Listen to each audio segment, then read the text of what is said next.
Okay, my name is Randy McKnight, and I taught at Swanson Junior High School for 3 years, then at Boston Alternative Junior High School for 6 years, and then at H-B Woodlawn for 31 years.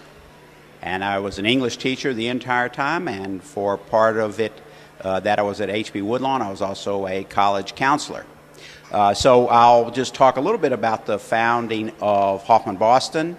All the turmoil going on in the late 60s, early 70s, it came in part out of that. There was also some research that was being done by a man by the name of Lloyd Trump, and Don Brandewee, who was the first principal, had done some work with Lloyd. And so he took some of those ideas. There was a committee. Woodlawn opened up the year before, so did Drew Model School. So they decided, well, wait a minute, we've got a elementary school, we got a high school, we don't have a junior high school. So I was the first teacher hired, and one of the fascinating parts was we had no books because they passed it in late May.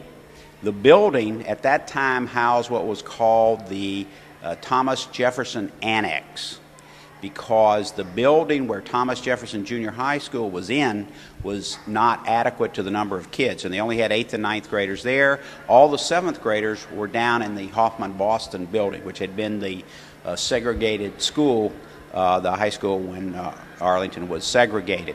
So they had all their 7th graders down there. They just finished the Jefferson, which is now the Jefferson Middle School. They finished that, took those 7th graders, put them with the 8th graders, stuck them over there, and that left that building available for us. But it also meant the only books that were in there were for 7th graders, and of course they took all the ones they wanted. So therefore, we had ordered books, but they hadn't arrived. So for the first 6 weeks of Hoffman Boston Alternative Junior High School, we had no books, and so we just made little short movies.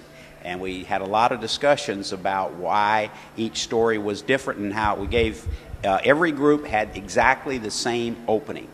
They had to start from there. We divided all the kids up, and from there then they had to take and create their own movie.